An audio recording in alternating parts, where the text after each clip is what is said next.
বচ্চন পরিবারের সঙ্গে সম্পর্ক ভালো যাচ্ছে না বলিউড অভিনেত্রী ঐশ্বরিয়ার। অনেকদিন ধরেই বলিপাড়ায় শোনা যাচ্ছে অভিষেকের সঙ্গে তার বিচ্ছেদের গুঞ্জন। এমন আলোচনার মধ্যেই এক ভিডিও শেয়ার করে ভাইরাল এই অভিনেত্রী। ভিডিওতে ঐশ্বরিয়াকে মেকআপ ছাড়া সাধারণ লুকে দেখা গেছে। ভিডিওর ক্যাপশনেও তিনি লিখেছেন নারীর প্রতি সহিংসতার কথা, যেখানে তাকে মেয়েদের পথে ঘাটে চলতে থাকা শোষণের বিরুদ্ধে আওয়াজ তুলতে উদ্বুদ্ধ করতে দেখা গেছে। অভিনেত্রী বলেন, প্রতি মুহূর্তে ঘটে চলা নিপীড়নের জন্য নারীরা দায়ী নয়। নিজের পোশাক বা ঠোঁটের লিপস্টিকের দিকে আঙুল না তুলে বরং ভয় নামক বিষয়টা জীবন থেকে মুছে ফেলুন। মাথা উঁচু করে বাঁচুন, কারো কথায় মাথা নত করবেন না।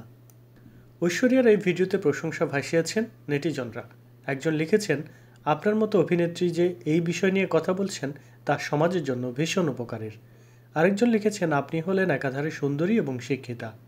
আবার কেউ কেউ এমনটা বলেছেন, জয়া বচ্চন ও শ্বেতা বচ্চনের অত্যাচার নিয়ে তাহলে কি বলবেন। ঐশ্বর্যের এই পোস্টে অভিষেক বচ্চনকে কোনো প্রতিক্রিয়া দিতে দেখা যায়নি। কয়েকদিন আগে অভিনেত্রী কন্যা আরাধ্যার জন্মদিন পালন করেন, সেখানেও দেখা মেলেনি অভিষেক বচ্চনের।